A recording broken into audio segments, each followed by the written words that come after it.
Вы уже знаете, что были небольшие технические проблемы. Слава богу, они оперативно решены. Спасибо всем тем, кто их так оперативно решил. Спасибо присутствующим, спасибо нашему лидеру Владимиру Владимировичу за то, что вы нашли время, как всегда, выступить на форуме и рассказать, что нас ждет, и с экономической, и не только с экономической точки зрения. Спасибо вам, Касым Жомарт Кемелевич, что вы нашли возможность к нам приехать. Мы понимаем, что это не так просто. Спасибо за вашу поддержку нашего форума и нашей страны. Мы это очень ценим. Впереди у нас вопросы, не все из них вам понравится, наверное, слышать, и не все из них мне понравится задавать. Но, в общем, мы с удовольствием, наверное, поговорили только о хорошем, но только о хорошем не получится. А пока я попрошу вас, Владимир Владимирович, выйти к пюпитру и рассказать нам, что нас всех ждет. Спасибо.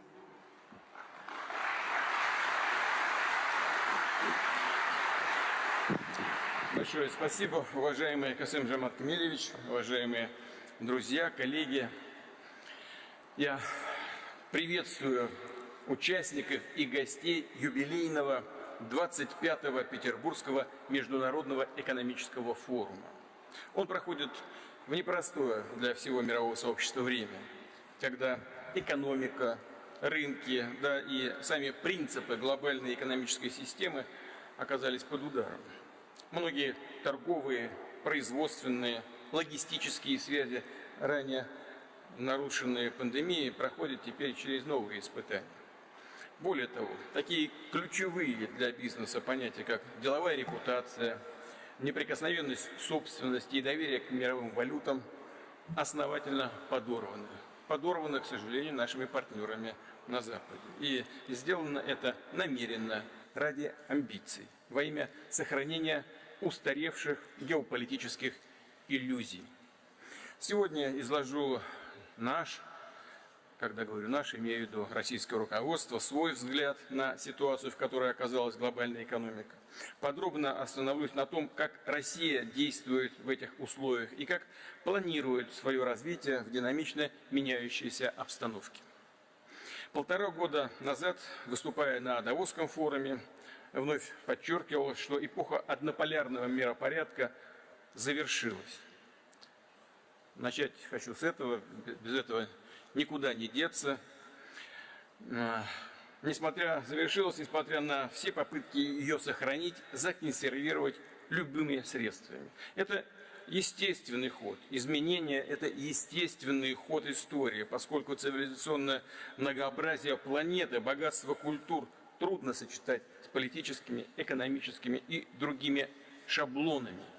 Шаблоны здесь не работают. Шаблоны, которые грубо, безальтернативно навязываются из одного центра. Изъян заложен в самой идее, согласно которой есть одна, пусть и сильная держава, с ограниченным кругом приближенных или, как еще говорят, допущенных к ней государств. И все нормы делового оборота и международных отношений, когда это становится необходимо, трактуются исключительно в интересах этой державы. Что называется, работают в одну сторону. Игра идет в одни ворота. Мир, основанный на таких догмах, определенно неустойчив. Соединенные Штаты, провозгласив победу в холодной войне, объявили себя посланниками Господа на земле, у которых нет никаких обязательств, а есть только интересы. Причем эти интересы объявляются священными. Они словно не замечают, что за последние десятилетия на планете сформировались и все громче заявляют о себе новые мощные центры. Каждый из них развивает свои политические системы и общественные институты, реализует собственные модели экономического роста и, конечно, имеет право на их защиту, на обеспечение национального суверенитета. Речь идет об объективных процессах, о поистине революционных, тектонических изменениях в геополитике, глобальной экономике, в технологической сфере, во всей системе международных отношений, где существенно возрастает роль динамичных, перспективных государств и регионов, интересы которых больше невозможно игнорировать. Повторю, эти изменения носят фундаментальный, поворотный и неумолимый характер. И ошибочно полагать, что время бурных перемен можно, что называется, пересидеть, переждать, что якобы все вернется на круги своя. все будет, как и прежде. Не будет. Однако похоже, что правящие элиты некоторых западных государств как раз и пребывают в такого рода иллюзиях. Не хотят замечать очевидных вещей, а упорно цепляются за тени прошлого. Например, полагают, что доминирование Запада в глобальной политике и экономике – величина неизменная, вечная. Вечного ничего не бывает. Причем наши коллеги не просто отрицают реальность, они пытаются противодействовать ходу истории, мыслят категориями прошлого века, находятся в плену своих же собственных заблуждений о странах вне так называемого «золотого миллиарда». Считают все остальное периферией, своим задним двором, по-прежнему относятся к ним как к колонии.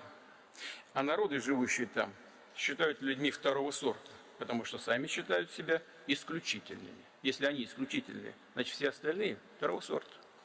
Отсюда неуемное желание наказать, экономически задавить того, кто выбивается из их общего ряда. Не хочет слепо подчиняться. Более того, они грубо и беспардонно наслаждают свою этику, взгляды на культуру и представления об истории. А порой подвергают сомнению суверенитет и целостность государств, создают угрозу их существованию. Достаточно вспомнить судьбу Югославии, Сирии, Ливии и Ирака. Если же какого-то бунтаря не получается захомутать, усмирить, то его стараются изолировать или, как сейчас говорят, отменить. В ход идет все, даже спорт, олимпийское движение, запреты на культуру, шедевры искусства, по той лишь причине, что их авторы неправильного происхождения. В этом природа и нынешнего приступа русофобии на Западе и безумных санкций против России. Безумных и, я бы сказал, бездумных. Их количество, а также скорость штамповки не знают прецедентов. Расчет был понятен. Нахрапом с наскока смять экономику России за счет разрушения бизнес-цепочек, принудительного отзыва западных компаний с российского рынка, за заморозки отечественных активов, ударить по промышленности, финансам, по уровню жизни людей. Не получилось. Очевидно, что это не вышло, не состоялось. Российские предприниматели, органы власти работали собрано, профессионально. Граждане проявили сплоченность и ответственность. Мы шаг за шагом нормализуем экономическую ситуацию. Вначале стабилизировали финансовые рынки, банковскую систему и торговую сеть. Затем начали насыщать экономику ликвидностью и оборотным капиталом для сохранения устойчивости предприятий и компаний, занятости и рабочих мест. Мрачные прогнозы относительно перспектив российской экономики, которые звучали еще в начале весны, не сбылись. При этом ясно, зачем раздувалась эта пропагандистская кампания. Откуда все эти заклинания и про доллар за 200 рублей, и про крах нашей экономики в целом. Все это было и остается орудием информационной борьбы. Фактором психологического воздействия на российское общество, на отечественные деловые круги. Кстати, и некоторые наши эксперты поддались такому внешнему давлению. В своих прогнозах также исходили из неминуемого коллапса российской экономики и критического ослабления национальной валюты – рубля. Жизнь опровергла подобные предсказания. Однако подчеркну и хотел бы отметить, чтобы и дальше добиваться успеха, мы должны предельно честно и реалистично оценивать ситуацию. Быть при этом самостоятельными в своих выводах. И, конечно, верить в свои силы. Это очень важно. Мы сильные люди. И можем справиться с любым вызовом. Как и наши предки, решим любую задачу. Об этом говорит вся тысячелетняя история нашей страны. Спустя буквально 3 месяца после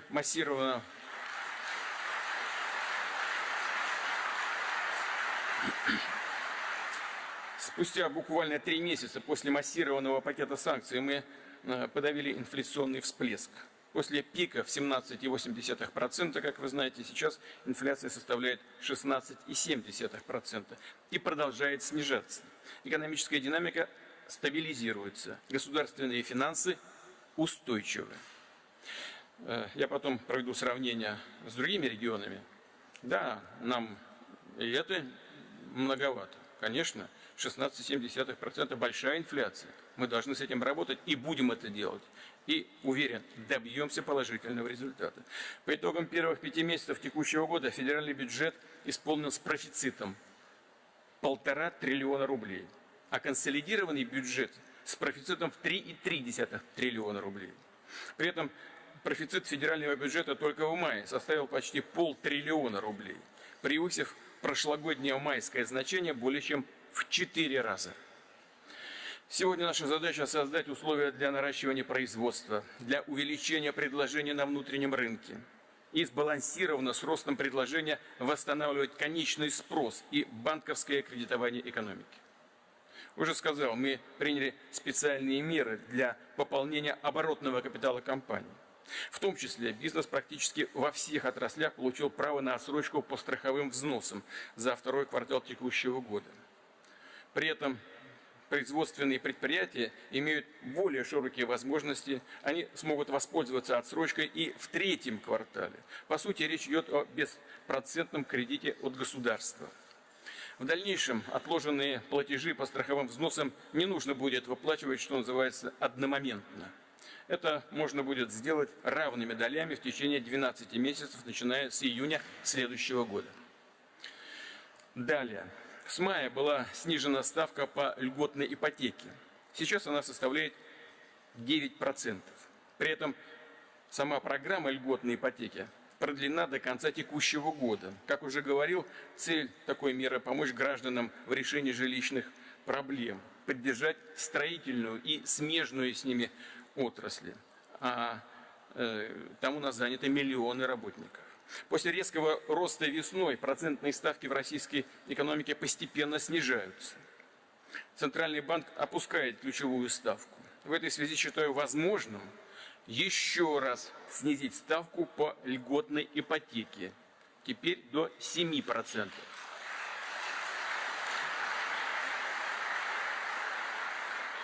Но на что хотел бы обратить внимание, срок действия программы остается прежним до конца текущего года. Это значит, что те наши граждане, которые хотят улучшить свои жилищные условия по этой льготе, должны ей воспользоваться до конца этого года. Максимальные суммы кредитов также сохраняются. 12 миллионов рублей для Москвы и Петербурга и 6 миллионов рублей для остальных субъектов Федерации. Добавлю, нам важно в целом повышать доступность долгосрочных финансовых ресурсов, кредита для экономики. Уже в ближайшее время акцент в поддержке деловой активности должен смещаться от мер бюджетного стимулирования к механизмам рыночного банковского кредитования. Этот процесс нужно, безусловно, поддержать. Так, для наращивания возможностей фабрики проектного финансирования ВЭБа выделим 120 миллиардов рублей из Фонда национального благосостояния. Такая мера обеспечит дополнительное кредитование востребованных инициатив проектов в объеме порядка 0,5 триллиона рублей. Уважаемые коллеги, уже говорил, что экономический блицкриг против России изначально не имел шансов на успех. При этом санкционное оружие, оно, как известно, и практика последних лет это показывает хорошо, оно обоюдоострое. Оно наносит сопоставимый, а то и больший даже урон самим же идеологам и конструкторам его. И речь не только о текущих очевидных последствиях. Нам известно, что среди лидеров европейских стран на уровне неформальных разговоров, что называется, украдкой обсуждаются весьма тревожные перспективы, что санкции могут быть применены не только против России, но и против любого неугодного государства. Рано или поздно могут коснуться каждого, включая самих членов Евросоюза и европейских компаний. Пока до этого дела не дошло, но европейские политики уже нанесли своей экономике серьезный удар. Сами это сделали своими руками. Мы видим, как обострились социальные и экономические проблемы в Европе, да и в Соединенных Штатах тоже. Как растет стоимость товаров, продуктов питания, электроэнергии и автомобильного топлива. Как снижается качество жизни европейцев и утрачивается конкурентоспособность предприятий. По оценкам экспертов, только прямые, счетные потери Евросоюза от санкционной лихорадки за предстоящий год могут превысить 400 миллиардов долларов. Такова цена решения, оторванных от реалий и принятых вопреки здравому смыслу. Это издержки напрямую ложатся на население и компании Евросоюза. Рост инфляции в отдельных странах еврозоны уже превысил 20%. Вот я говорил о нашей инфляции, но страны еврозоны не проводят никаких специальных военных операций, а инфляция выросла у некоторых до 20%. Да, у грантов даже неприемлемая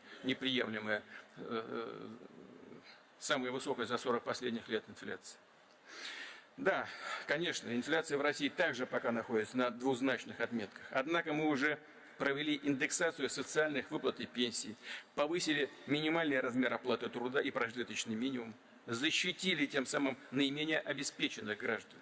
А в свою очередь высокие процентные ставки позволили сохранить сбережения людей в российской банковской системе. Конечно, для представителей бизнеса понятно, высокая ключевая ставка прижимает экономику. Понятно. Для граждан все-таки в большинстве случаев это плюс. Они вернули значительный объем денег в банке под высокий процент.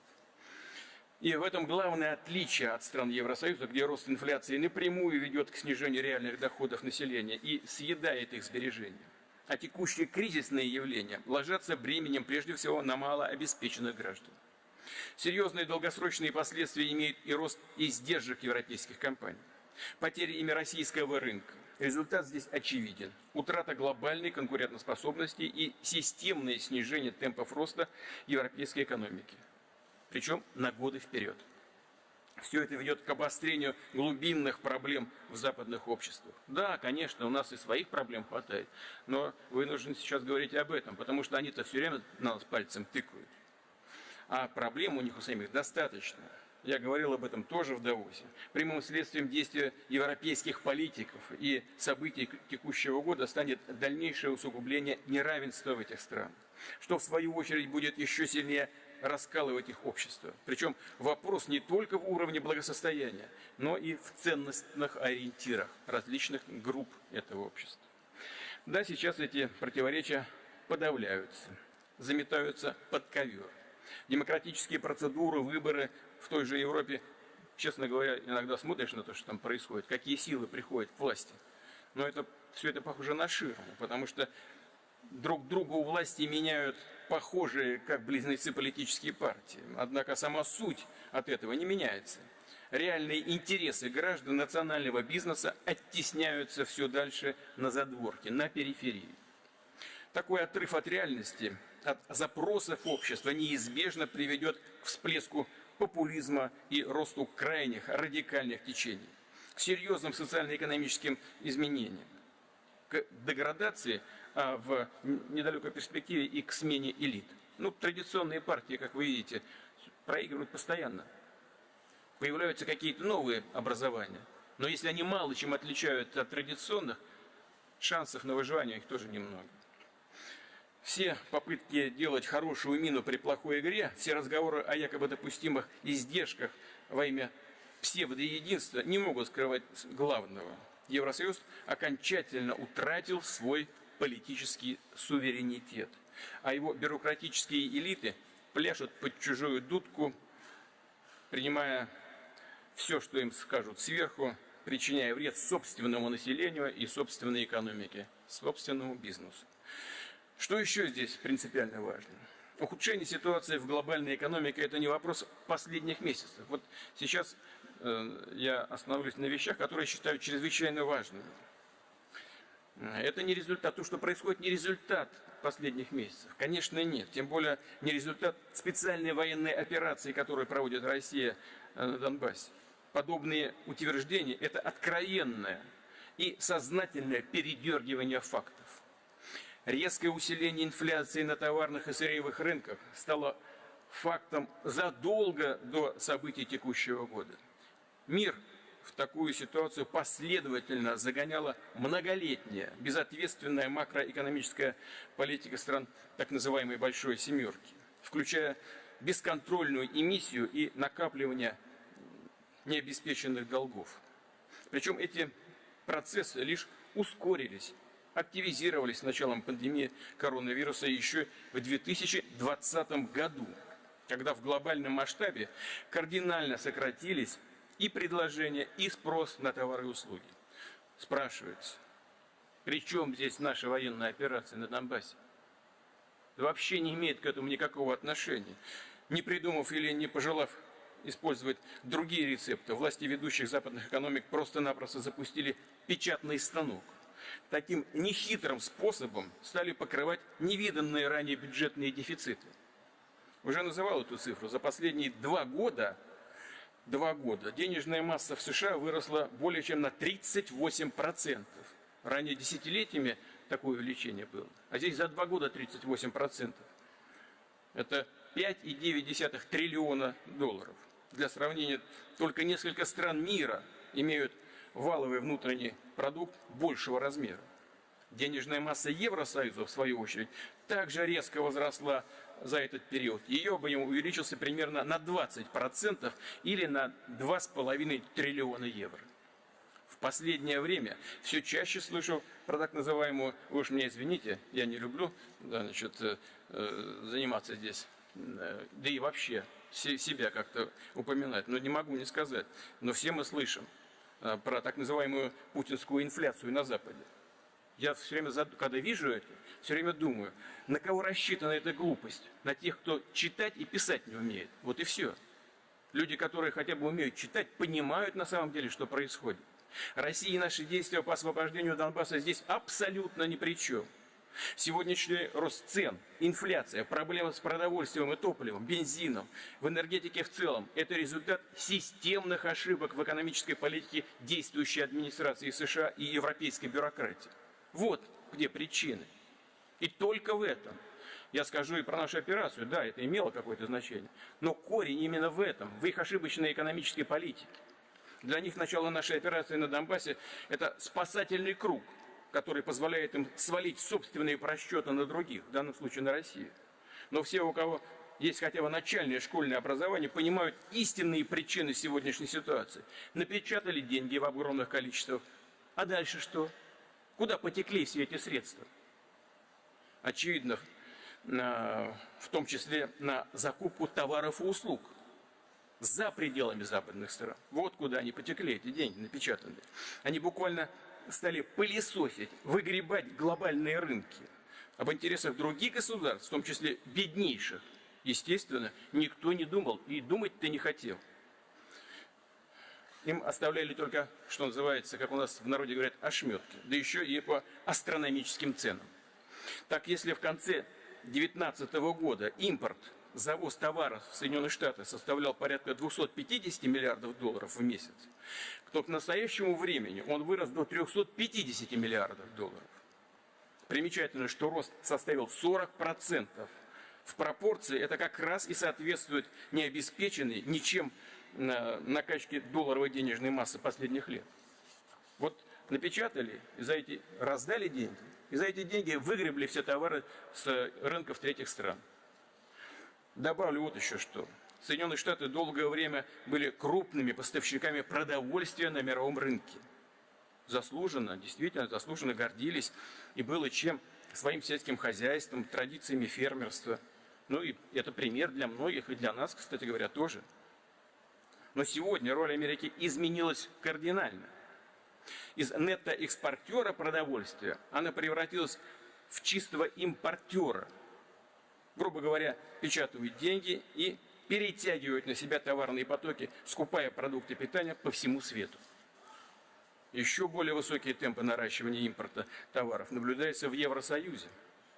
Понятно, что такое резкое увеличение спроса, необеспеченного товарным предложением, запустило волну дефицитов и глобальную инфляцию. Вот она откуда, эта глобальная инфляция.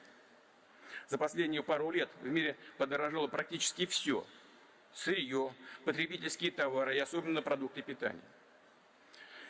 Да, конечно, эти страны, в том числе и Штаты, они продолжают импортировать. Но баланс между экспортом и импортом уже в другую сторону. Там уже, по-моему, 17 миллиардов больше импорта, чем экспорта. Вот в чем все дело. По данным ООН, еще в феврале текущего года индекс стоимости продовольствия в мире оказался на 50% выше, чем в мае 2020 года. А сводный индекс сырьевых товаров за тот же период и вовсе удвоился. В условиях инфляционной бури у многих развивающихся стран возникает резонный вопрос. А зачем обменивать товары на доллары и евро, которые на глазах теряют в весе? Напрашивается вывод. На смену экономики мнимых сущностей неизбежно приходит экономика реальных ценностей и активов. По данным МВФ, сейчас в глобальных валютных резервах находится 7,1 триллиона долларов и 2,5 триллиона евро. И эти деньги обесцениваются темпом около 8% в год. Но кроме того, в любой момент они могут быть еще и конфискованы, украдены, если США что-то не понравится в политике тех или иных государств.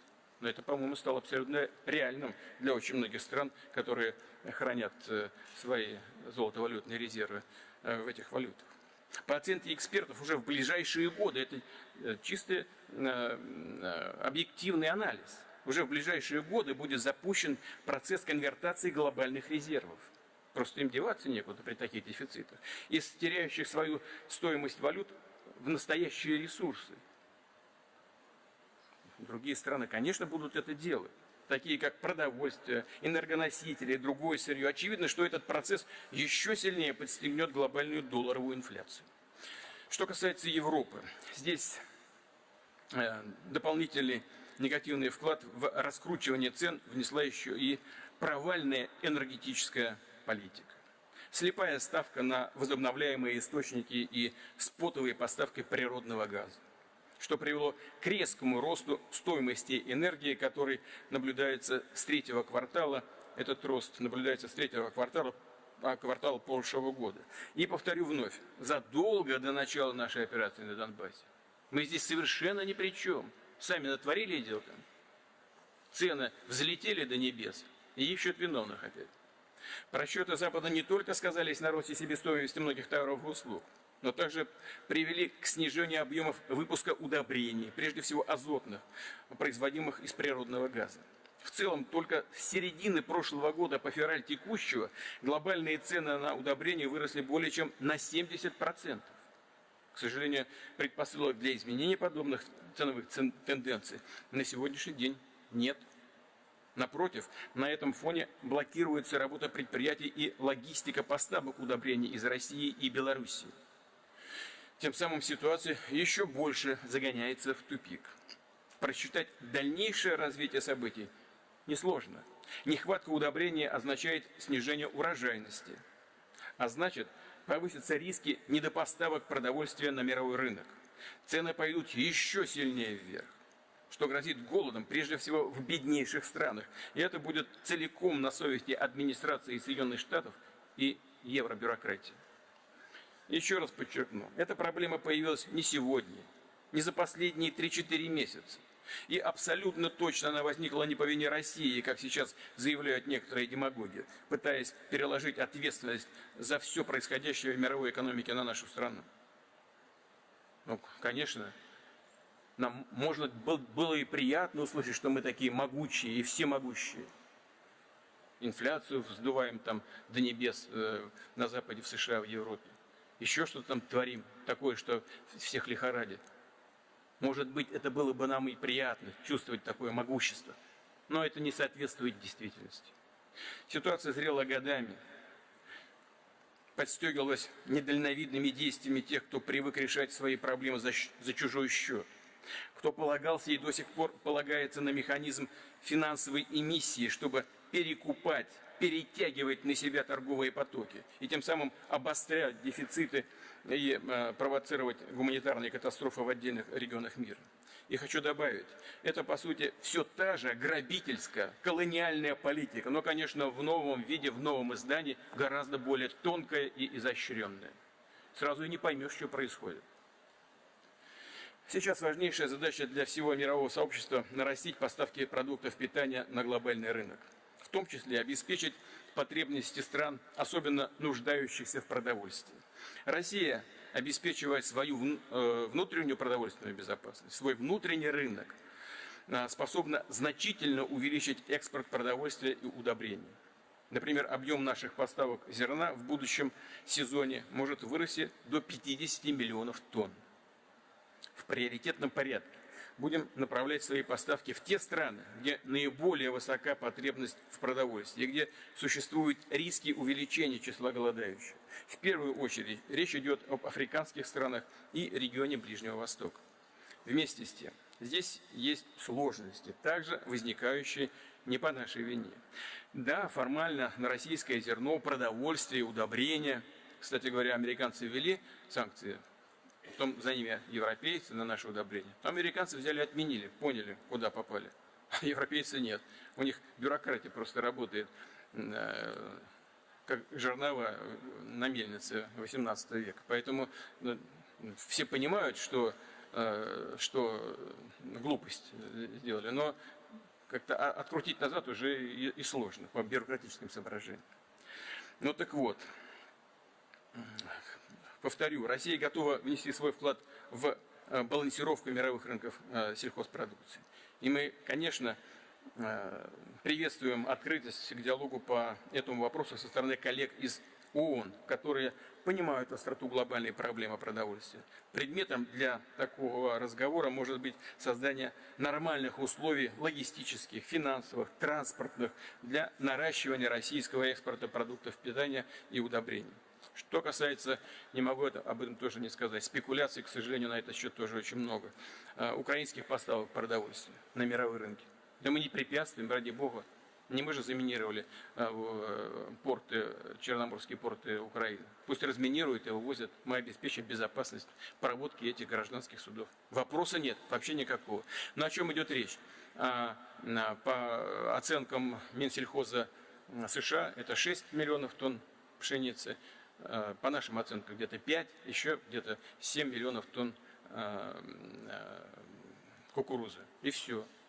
Если иметь в виду, что в мире производится 800 миллионов тонн пшеницы, то 5 миллионов тонн для мирового рынка, как вы понимаете, погода не делает вообще никакого. Но тем не менее, возможности вывоза есть. Причем не только через черноморские порты. Пожалуйста, через Беларусь вывозите. Самый дешевый путь, кстати говоря.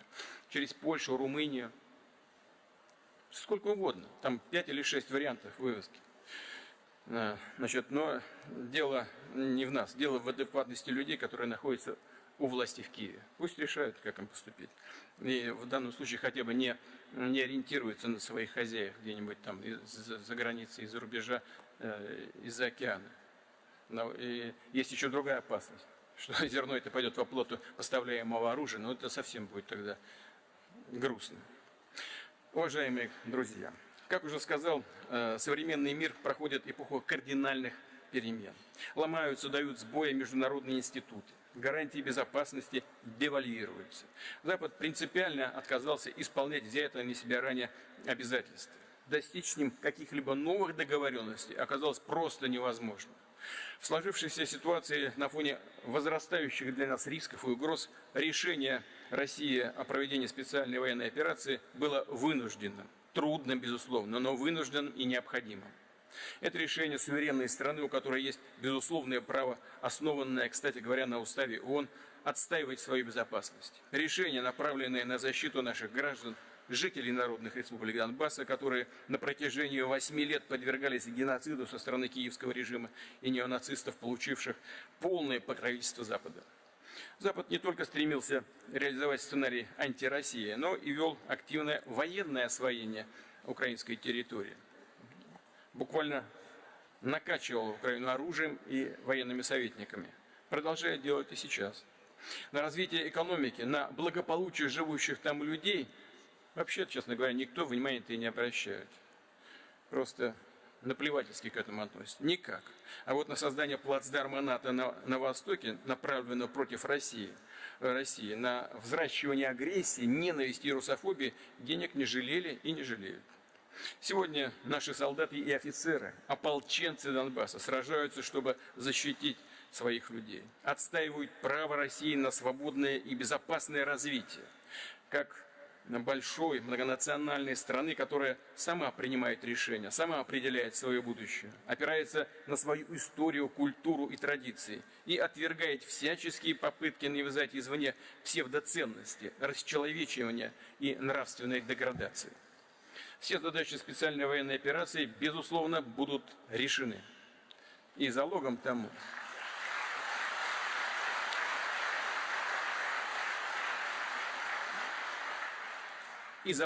мужество и героизм наших воинов, консолидация российского общества, чья поддержка дает силы и уверенность армии и флоту России. Глубокое понимание правоты, исторической справедливости нашего дела, строительства и укрепления сильной, суверенной державы России. Что хочу подчеркнуть. Суверенитет в 21 веке не может быть частичным, фрагментарным. Все его элементы одинаково важны. Они усиливают, дополняют друг друга. Поэтому нам важно не только отстаивать свой политический суверенитет, национальную идентичность, но и укреплять все то, что определяет экономическую самостоятельность страны, ее финансовую, кадровую, технологическую самостоятельность и независимость. Сама конструкция западных санкций была построена на ложном тезисе, что Россия с точки зрения экономики не суверенна, критически уязвима. Они настолько увлеклись распространением мифов об отсталости России и о слабости ее позиции в мировом хозяйстве и торговле, что сами, судя по всему, в это поверили. Планируя свой экономический блицкриг, они не замечали, попросту игнорировали реальные факты. То, как изменилась наша страна за последние годы. И такие перемены результат нашей плановой работы по созданию устойчивой макроэкономической конструкции, по обеспечению продовольственной безопасности, реализации программ импортозамещения, формированию собственной платежной системы и так далее. Конечно, санкционные ограничения поставили перед страной много непростых задач. Часть предприятий продолжает испытывать проблемы с комплектующими. Целый ряд технологических решений стали недоступны для наших компаний. Нарушена логистика. Но, с другой стороны, все это открывает для нас новые возможности. Мы часто говорим об этом, но это действительно так. Является все это стимулом к построению экономики, обладающей полным, а не частичным технологическим, производственным, кадровым, научным потенциалом и научным суверенитетом. Конечно, такую комплексную задачу невозможно решить, что называется, в один момент. Нужно продолжать системную работу, рассчитанную на перспективу. И именно так и действует Россия, реализуя долгосрочные планы развития отраслей экономики, укрепления социальной сферы. И нынешние испытания лишь вносят коррективы и уточнения в эти планы, но не меняют их стратегической направленности. И сегодня хотел бы остановиться на ключевых принципах, на основе которых будет развиваться наша страна, наша экономика. Первый. Это открытость. По-настоящему суверенные государства всегда настроены на равноправное партнерство, на то, чтобы вносить свой вклад в глобальное развитие. И напротив, кто слаб и зависим, как правило, занят поиском врагов, насаждением ксенофобии, либо окончательно теряет свою самобытность, самостоятельность, слепо следуя за сюзереном. Россия, несмотря на то, что наши западные друзья, так скажем, буквально мечтают об этом, никогда не пойдет по пути самоизоляции и авторкии. Более того, мы расширяем и будем расширять взаимодействие со всеми, кто в этом заинтересован, кто хочет с нами работать. Таких много, не буду перечислять. Это подавляющее большинство людей на Земле. Я сейчас не буду перечислять все эти страны. Все знают об этом. Не скажу ничего нового, если напомню, что все, кто хочет продолжать работать с Россией, подвергается неприкрытому давлению со стороны Соединенных Штатов и Европы. Порой даже доходит до прямых угроз. Однако такой шантаж мало что значит, когда речь идет о странах, во главе которых стоят настоящие лидеры, которые четко понимают, где чужие, а где национальные, собственные интересы, интересы своих народов. Россия будет наращивать с такими государствами экономическое сотрудничество, продвигать совместные проекты, При этом, конечно же, мы будем взаимодействовать и с западными компаниями, которые, несмотря на беспрецедентное выкручивание рук, продолжают успешно работать на российском рынке. Такие тоже есть. Прочные, предсказуемые основы для углубления международной кооперации видим развитие удобной и независимой платежной инфраструктуры в национальных валютах. А чтобы помочь компаниям наших стран наладить логистические и кооперационные связи, формируем развитие транспортных коридоров, увеличиваем пропускную способность железных дорог, перевалочные мощности портов в Арктике, на Восточном, Южном, других направлениях, в том числе в Азово-Черноморском и Каспийском бассейнах. Они станут важнейшим участком коридора Север-Юг, который обеспечит устойчивые каналы коммуникации с Ближним Востоком и Южной Азией. Рассчитываю, что уже в скором времени грузопоток по этому маршруту начнет уверенно расти. Но важна не только международная торговля. Россия намерена наращивать научное, технологическое, культурное, гуманитарное и спортивное сотрудничество на принципах равноправия и уважения партнеров. При этом наша страна будет стремиться к ответственному лидерству по всем этим направлениям. Второй принцип нашего долгосрочного развития – это опора на предпринимательские свободы. Каждая частная инициатива, направленная на пользу России, должна получить максимальную поддержку и пространство для реализации. Пандемия и текущие события подтвердили, насколько важны гибкость и свобода в экономике. Именно частный бизнес в жестких условиях на фоне попыток любыми средствами сдержать наше развитие доказал, что способен конкурировать на глобальных рынках. Адаптация к быстро меняющимся внешним условиям тоже происходит за счет частного бизнеса. Необходимо обеспечивать динамичное развитие экономики, конечно, с опорой на частный бизнес. Мы продолжим снижать административную нагрузку. Так, с 2016 по 2018 годы у нас действовал мораторий на плановые проверки малого бизнеса. В дальнейшем он был продлен в общей сложности до конца 2022 года. В 2020 году этот мораторий охватил и средние компании.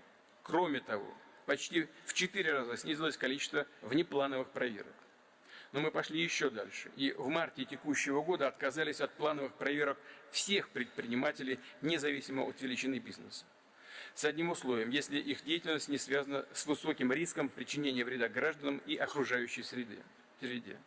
В итоге сейчас количество плановых проверок по сравнению с прошлым годом сократилось в 6 раз.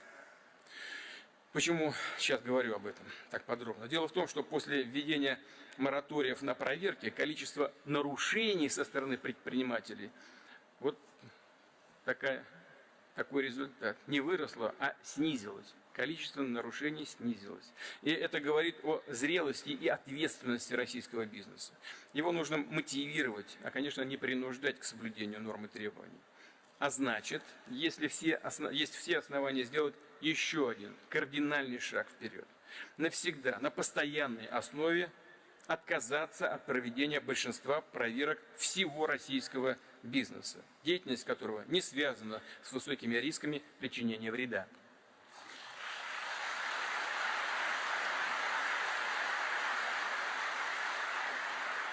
Всем уже давно понятно, нет необходимости ходить и проверять всех подряд. Должен работать риск-ориентированный подход. Прошу правительства определить конкретные параметры такой реформы в ближайшие месяцы. И здесь еще одна очень чувствительная для бизнеса тема. А сегодня это и вопрос нашей национальной безопасности и экономической устойчивости. Чтобы сократить, свести к минимуму разного рода злоупотребления, лазейки для давления на предпринимателей, мы последовательно убираем размытые нормы уголовного законодательства в части так называемых экономических составов. В марте подписан закон, по которому уголовные дела в отношении предпринимателей по налоговым составам могут возбуждаться только по представлению налоговой службы. И никак иначе. В ближайшее время должен быть принят законопроект о сокращении сроков давности по налоговым преступлениям, а также об отказе в возбуждении уголовных дел после полного погашения налоговой недоимки. В целом, нужно аккуратно, но вместе с тем основательно подойти к декриминализации целого ряда так называемых экономических составов. Например, тех, которые касаются работы без лицензии или аккредитации. Сейчас это очень тонкий вопрос из-за нелегитимного поведения наших западных партнеров, например, которые отказывают в предоставлении таких лицензий. В подобных случаях наши государственные органы не должны, что называется, собственными руками подводить российский бизнес под статью. При том, что реальной вины наших предпринимателей тут нет. Ну, понимаете, о чем речь. Но те, кто работает в бизнесе малом, тоже прекрасно это понимают. Лицензия закончилась, партнеры западные не продлевают, ну что им делать, сворачивать бизнес, что ли? Как бы не так, пусть работает. Надо, конечно, под контролем все держать государство, но не мешать им работать. Также следует подумать о повышении порога привлечения к ответственности при неуплате таможенных и других обязательных платежей. Кроме того, у нас давно не менялись параметры определения крупного и особо крупного ущерба, несмотря на накопленную инфляцию. Такое несоответствие нормы закона и жизненным реалиям, безусловно, нуждается в корректировке. Ну вот с 16 года по сегодняшний, там накопленная инфляция где-то около 50%, а эти параметры не менялись. Надо поменять, конечно. Наконец, необходимо пересмотреть основания для заключения предпринимателей под стражу и для продления сроков предварительного следствия. Не секрет, что очень часто эти нормы применяются там, где нет объективной необходимости. В результате еще на этапе следствия предприятия вынуждены приостанавливать свою деятельность или вовсе закрываться. В этом случае, помимо прямых убытков и утраты рыночных позиций, рабочих мест, под ударом оказывается репутация компаний и их руководителей. Обращаю внимание правоохранительных структур. Необходимо покончить с такой практикой. И прошу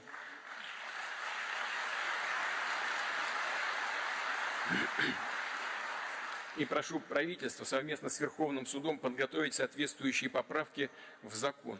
Прошу провести эту работу до 1 октября текущего года. Дополнительно по линии Совета Безопасности дано специальное поручение по анализу ситуации, когда уголовные дела возбуждаются, но не доводятся до суда. Количество таких случаев за последние годы существенно выросло. Что за этим стоит, всем понятно. Нередко дела заводятся без достаточных оснований, либо используются для давления на компании или конкретных физических лиц.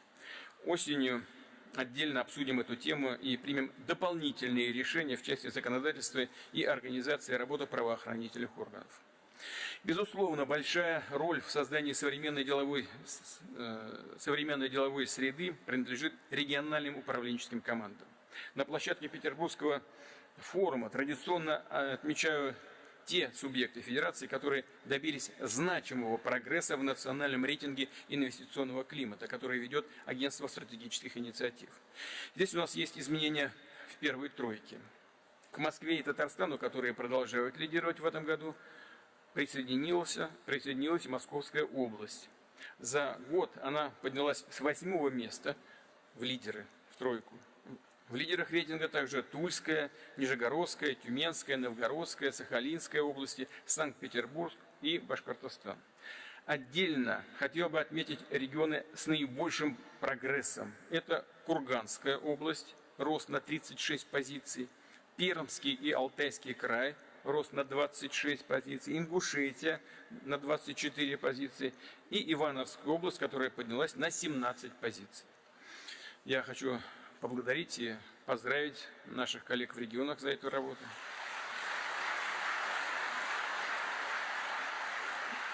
И, конечно, в зоне особого внимания федерального правительства, региональных, муниципальных команд должна быть поддержка деловых инициатив граждан в малых городах и отдельных населенных пунктах, отдаленных районах. Такие примеры успеха у нас тоже есть, в том числе речь идет о создании востребованного программного обеспечения, о продаже экологически чистых продуктов, товаров собственного производства по всей стране через отечественные интернет-площадки. Важно создавать здесь новые возможности, внедрять современные формы торговли, включая электронные площадки, как я уже сказал, снижать логистические, транспортные и другие издержки, в том числе используя модернизированные отделения Почты России. Нужно также помочь сотрудникам небольших компаний, самозанятым гражданам, начинающим предпринимателям с получением дополнительных навыков и компетенций.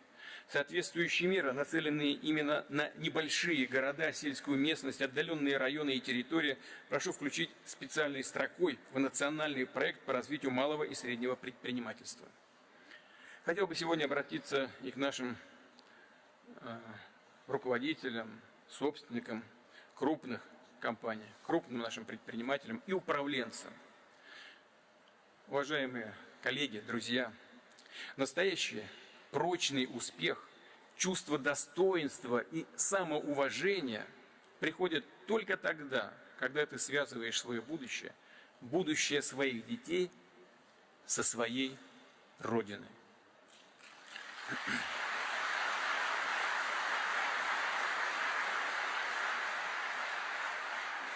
Мы со многими поддерживаем отношения в течение длительного времени, и я знаю настроение многих наших руководителей компаний, собственников.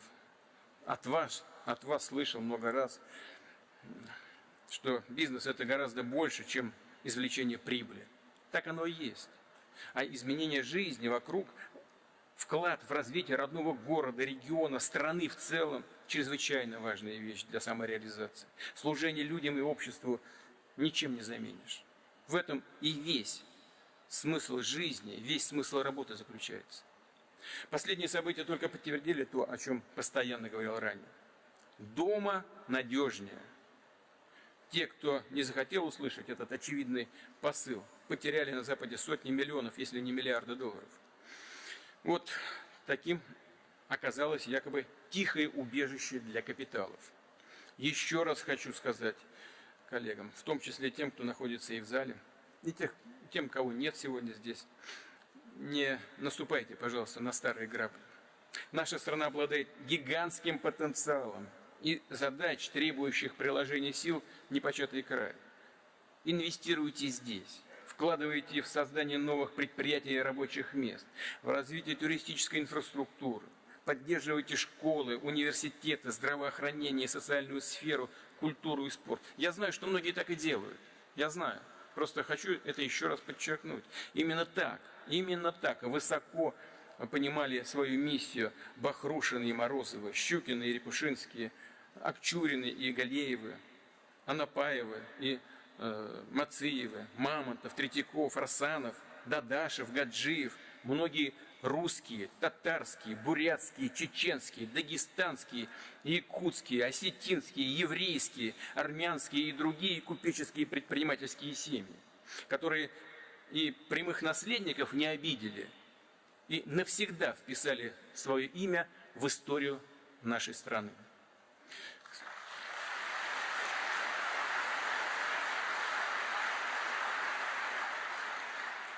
Кстати говоря, что хотел бы еще подчеркнуть. И для наследников, возможных наследников капитала, еще неизвестно, что важнее. Доставшиеся им деньги, имущество или доброе имя и заслуги их предков перед страной. Это уже точно никто не промотает, извините за моветон, никто не пропьет.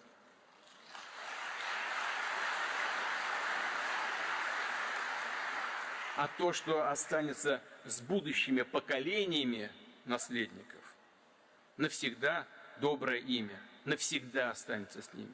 И вот это уже точно пойдет с ними по жизни, из поколения в поколение, будет им помогать, поддерживать по жизни, делать их сильнее, чем даже деньги, которые им могут достаться в наследство или имущество. Уважаемые коллеги, третий принцип нашего долгосрочного развития – это ответственная и сбалансированная макроэкономическая политика. Во многом именно такая линия позволила нам выдержать беспрецедентное санкционное давление. Но, повторю, для нас эта политика важна не только для ответа на текущие вызовы, но и в долгосрочной перспективе. Мы не будем повторять печальный опыт западных коллег, которые раскручивали инфляционную спираль и разбалансировали свои финансы. Наша цель – уверенное развитие экономики на годы вперед, снижение инфляционного бремени на граждан и бизнес, достижение в средней и долгосрочной перспективе целевого уровня инфляции в 4%. Вот я с инфляцией почти начал, и вот сейчас хотел об этом сказать. 4% у нас такая цель остается. уже поручил правительству подготовить предложения по новым бюджетным правилам. Они должны обеспечить предсказуемость бюджетной политики, создать условия для максимального использования внешнеэкономической конъюнктуры. Все это нужно, чтобы укрепить фундамент экономического роста, решать инфраструктурные и технологические задачи, что является базой для повышения благополучия граждан. Да, некоторые мировые резервные валюты сейчас занимаются самоубийством. Это очевидно. В любом случае, суицидальные настроения у них налицо. И, конечно, стерилизовать нашу денежную массу с их помощью сегодня бессмысленно. Но главный принцип – тратить, исходя из понимания того, сколько заработали, он остается. И его никто не отменял. Мы это понимаем. Четвертый принцип нашего развития – это социальная справедливость. У роста экономики и деловой инициативы, индустриальных возможностей и научно-технологического потенциала страны должно быть мощное социальное воплощение. Такое развитие должно вести к сокращению неравенства, а не к его усугублению, как это происходит в некоторых других странах. Да и мы, честно сказать, мы тоже не являемся чемпионами по решению этих задач. У нас здесь много вопросов и проблем остается. Снижение бедности и неравенства – это спрос на отечественную продукцию, причем по всей территории страны, а значит и сокращение разрывов в потенциале регионов, создание новых рабочих мест именно там, где они нужнее всего, в целом определяющие условия для дальнейшего экономического развития. Подчеркну, позитивная динамика реальных доходов граждан, снижение уровня бедности является главным показателем эффективности работы органов власти и государства в целом. Причем ощутимых результатов здесь, несмотря на все объективные трудности, необходимо добиваться уже в текущем году. И такая задача перед правительством поставлена. Повторю, мы адресно поддерживаем наиболее уязвимые группы граждан, пенсионеров, семьи с детьми, а также тех, кто находится в трудной жизненной ситуации. Ежегодно увеличиваются пенсии темпами выше инфляции. В текущем году они были повышены дважды, в том числе с 1 июня на дополнительные 10%. Одновременно с пенсиями на 10% повышен минимальный размер оплаты труда, а также прожиточный минимум, на который завязаны многие другие социальные пособия и выплаты. Они, соответственно, тоже должны вырасти, что напрямую затрагивает доходы около 15 миллионов человек. За последние годы мы выстроили целостную систему поддержки нуждающихся семей с детьми. Помощь от государства можно получить, начиная женщине с ранних сроков беременности и до достижения ребенком 17 лет. Благополучие людей, их достаток – важнейший фактор демографического развития. И здесь, с учетом наложившихся негативных демографических волн, ситуация крайне сложная. В апреле в России родилось менее 100 тысяч детей. Это почти на 13% меньше, чем в апреле 2020 года. Прошу правительства постоянно держать на контроле разработку дополнительных мер поддержки семей с детьми. Они должны носить кардинальный характер, соразмерный масштабу чрезвычайного демографического вызова, с которым мы сталкиваемся. Будущее России – это семья с 2, 3 и большим числом детей. Поэтому речь должна идти не только о прямой финансовой поддержке. Нам нужно нацелить, настроить на запросы семей с детьми систему здравоохранения, образования, все сферы, определяющие качество жизни людей. На решение такой задачи в том числе направлена национальная социальная инициатива, которую региональные команды и ОСИ реализуют вместе. Осенью оценим результаты такой работы.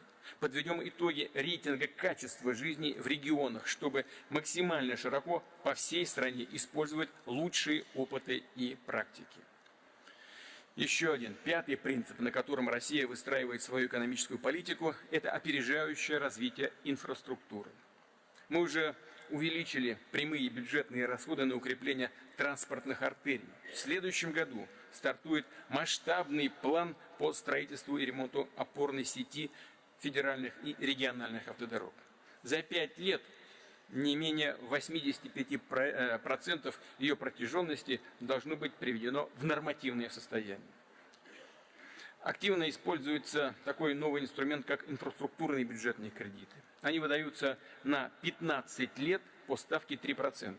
Уже говорил, что спрос на них оказался гораздо выше, чем мы изначально планировали.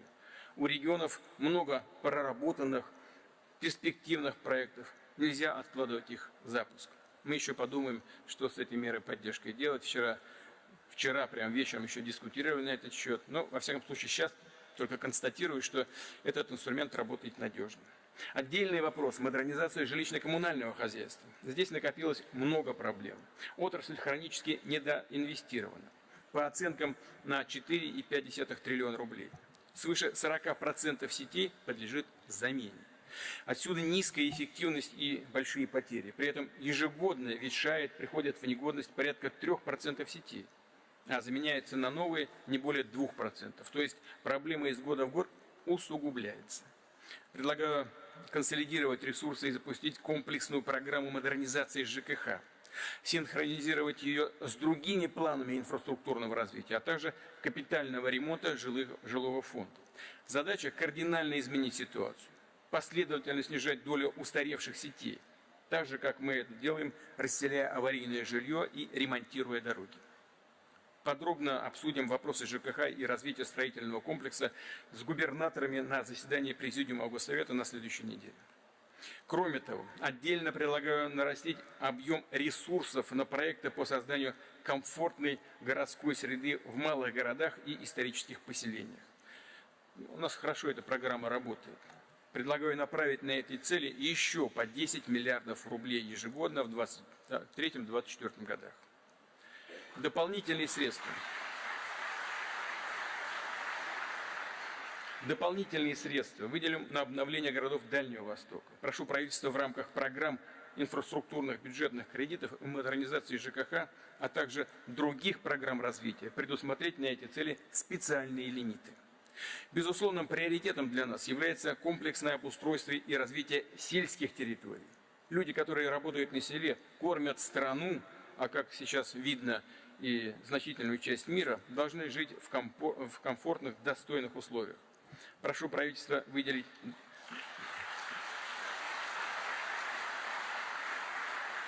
в этой связи прошу правительство выделить дополнительные средства на профильную программу. Финансовым источником здесь могут стать экспортные пошлины от продажи продукции сельского хозяйства. Это постоянный источник, конечно, он может колебаться, но зато будет постоянно действующим. При этом отдельно предлагаю расширить программы реконструкции и модернизации сельских домов культуры, а также региональных и муниципальных театров и музеев, выделив на эти цели по 6 миллиардов рублей в 2023 и 2024 годах. Исключительно востребованная, важная для людей задача. Вот то, что я сейчас сказал в области культуры. Приведу совсем недавний пример.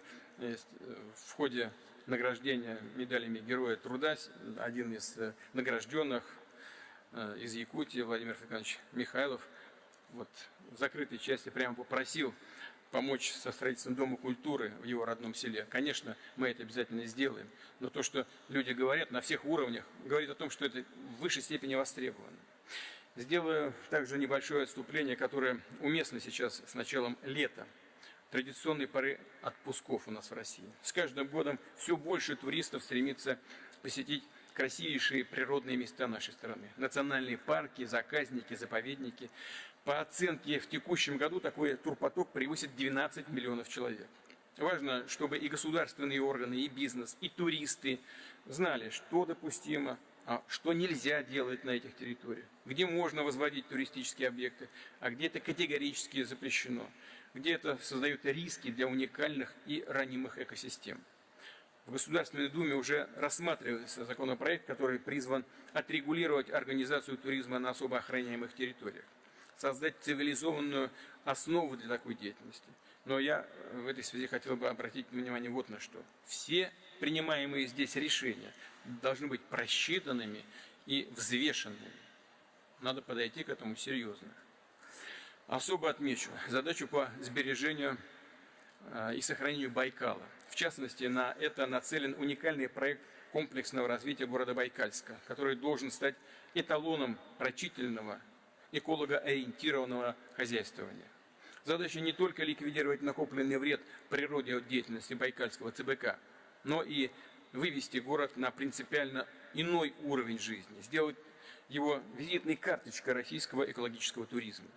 Проект должен быть реализован с привлечением самых передовых технологий экологически чистых источников энергии. В целом будем развивать чистые технологии, чтобы добиваться поставленных целей по экологической модернизации предприятий, снижать вредные выбросы в атмосферу, особенно в крупных индустриальных центрах. Мы также продолжим работу в рамках проектов экономики замкнутого цикла, зеленых проектов и сохранения климата, о чем подробно говорил здесь, на площадке форума, еще и в прошлом году.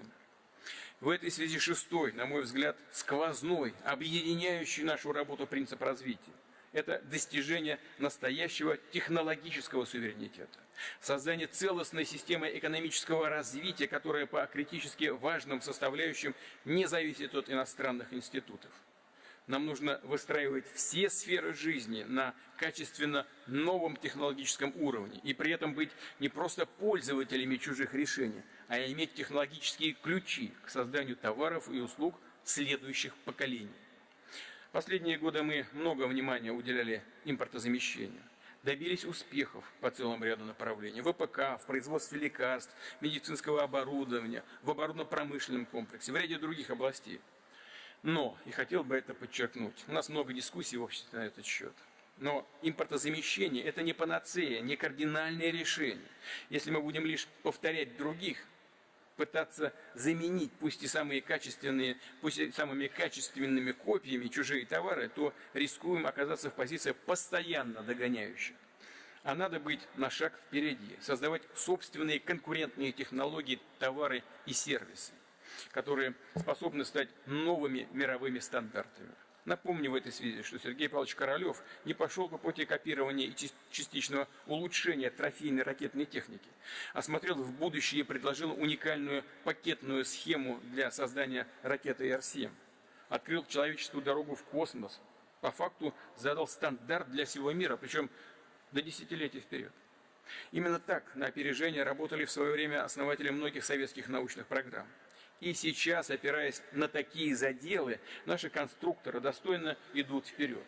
Благодаря им Россия обладает гиперзвуковым оружием, аналогов которому до сих пор нет ни у одной страны мира. Росатом удерживает лидирующие позиции в атомных технологиях и развивает атомный ледокольный флот. Многие российские решения по искусственному интеллекту и обработке больших данных являются лучшими в мире.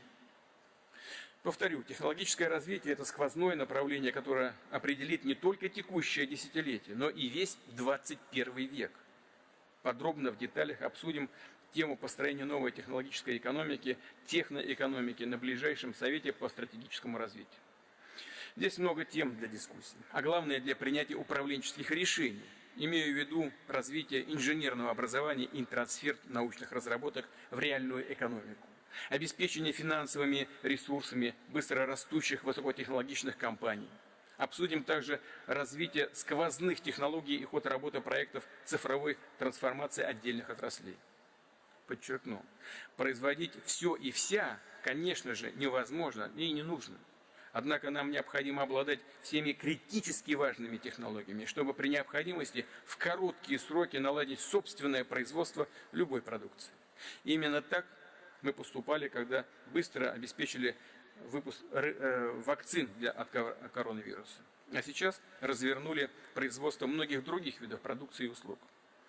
Например, после ухода с российского рынка недобросовестных партнеров КАМАЗа их ниши теперь занимают отечественные компании. Причем речь идет о поставках комплектующих не только для традиционных моделей завода, но и для перспективных серий, магистральных, транспортных и тяжелых автомобилей. Отмечу и платежную систему карты МИР, которая успешно заменила на внутреннем рынке компании Visa и MasterCard, а теперь расширяет свою географию, шаг за шагом получает международное признание. Другой пример – Петербургский тракторный завод. Его бывший зарубежный партнер отказался продавать двигатели и проводить их гарантийное обслуживание. Выручили кто? Мостостроители Ярославля и Тутаева. Наладили поставку своих двигателей. В итоге производство сельхозмашин на Петербургском тракторном заводе в марте-апреле текущего года стало рекордным для предприятий. Не снизилось, а стало рекордным, увеличилось. Таких позитивных практик история успеха, уверен, будет становиться все больше. Повторяю, Россия обладает кадровыми, научными, технологическими заделами для освоения продукции, которая сейчас особенно востребована, включая бытовую и строительную технику, промышленное и сервисное оборудование.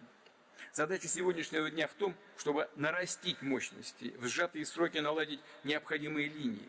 И один из ключевых вопросов – это комфортные условия для работы предприятий, а также наличие подготовленных производственных площадок. Прошу правительства к осени представить ключевые параметры нового режима работы промышленных кластеров. Что здесь важно? Первое – финансирование. Проекты, запускаемые в таких кластерах, должны получить долгосрочный, доступный кредитный ресурс сроком до 10 лет и по ставке не более 7% в годовых рублях.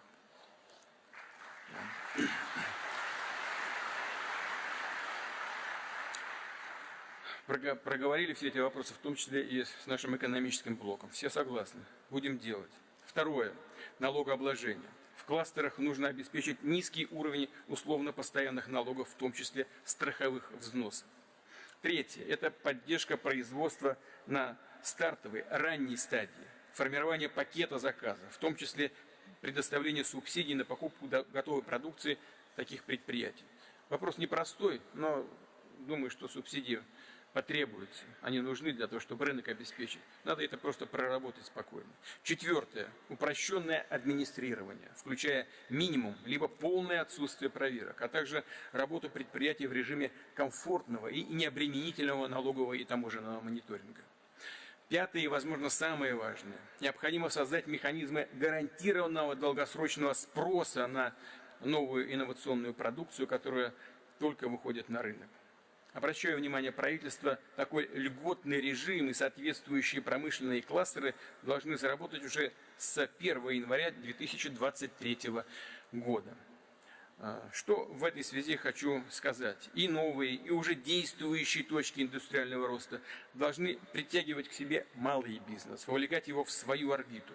При этом для предпринимателя, для небольших организаций важно видеть горизонт, понимать перспективы. В связи с этим, конечно, прошу правительства совместно с корпорацией МСП и нашими крупнейшими компаниями запустить инструмент долгосрочных договоров компаний с госучастием с субъектами малого и среднего предпринимательства.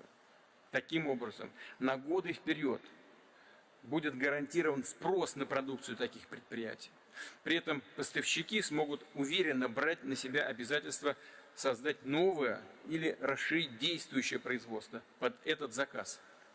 Добавлю, что мы уже серьезно сократили сроки строительства промышленных объектов, убрали лишние обременительные процедуры.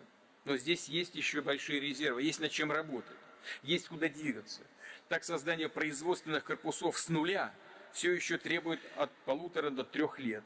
При этом приобретение готовых площадей сдерживают пока еще высокие ставки по кредитам. В этой связи, чтобы отечественный бизнес мог быстро развернуть выпуск необходимой продукции, предлагаю запустить принципиально новый инструмент – промышленную ипотеку. Речь идет о льготных долгосрочных кредитах по ставке 5% годовых. Право на такие кредиты получат предприятия, которые планируют купить готовые площади для производства.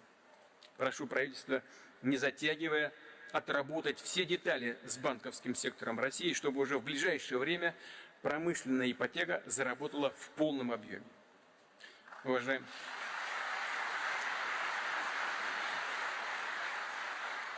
Уважаемые друзья, скорость и масштаб изменений в глобальной экономике, финансах, в международных отношениях нарастает. Все более отчетливым становится отказ от глобализации в пользу многополярной модели роста. Безусловно, формирование, рождение нового миропорядка – это трудный процесс. Мы еще столкнемся со многими вызовами и с рисками, и с факторами, которые сегодня даже трудно предсказать и предугадать. Но очевидно, что правила содержания нового миропорядка будут задавать именно сильные, суверенные государства. Кто не двигается по уже намеченной кем-то траектории. Только сильные государства и суверенные могут сказать свое слово в этом миропорядке, нарождающемся вновь. Или обречены на то, чтобы стать или остаться бесправной колонией. Необходимо стремиться идти вперед, меняться, чувствовать дыхание времени и проявлять для этого национальную волю и решимость. Россия входит в наступающую эпоху мощной, суверенной страной. Мы обязательно используем новые колоссальные возможности, которые открывает перед нами время. И станем еще сильнее. Благодарю вас за внимание.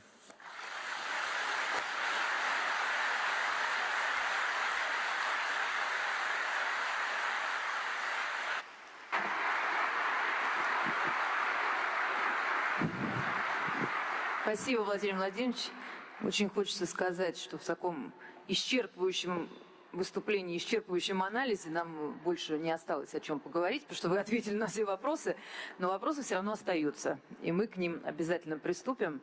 А сейчас я попрошу Касым-Жомарта Кемелевича пройти к этому пюпитру и поделиться с нами своим видением процессов, происходящих в вашей стране, в нашей стране, в отношениях наших стран и в мире. Спасибо.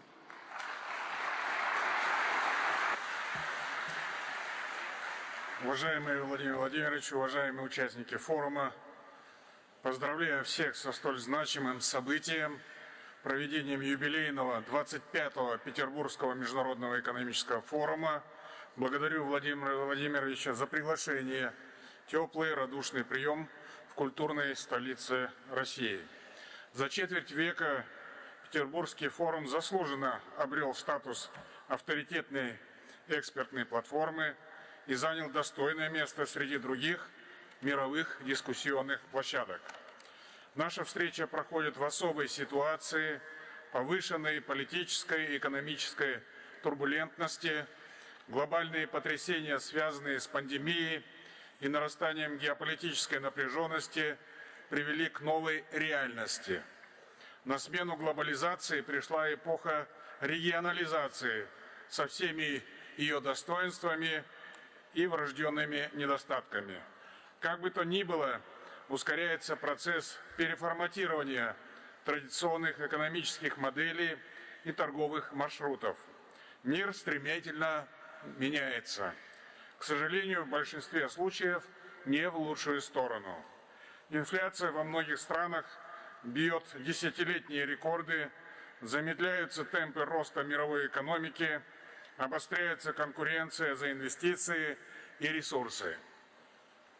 Сдерживающими факторами экономического роста стали изменения климата, увеличение миграционных потоков, ускорение технологических изменений.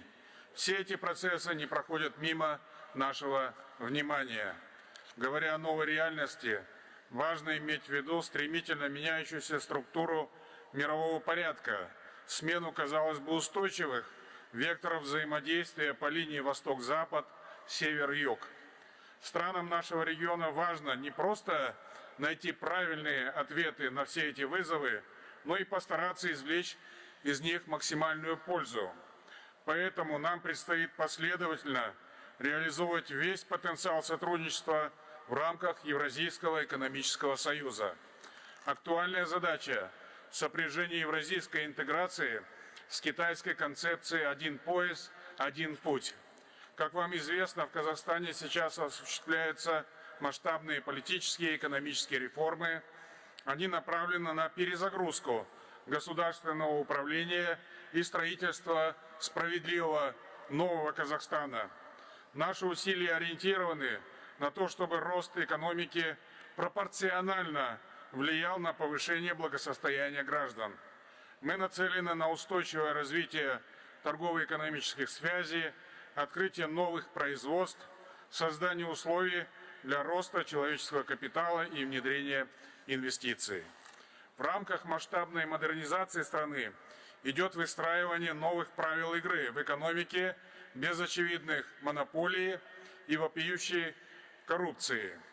Нашей первоочередной задачей является поддержка предпринимательства и улучшение бизнес-климата с целью максимальной защиты прав инвесторов, стабильности и предсказуемости. Мы будем в полном объеме выполнять все свои обязательства перед нашими традиционными партнерами. Казахстан продолжит курс на построение инклюзивного, справедливого общества,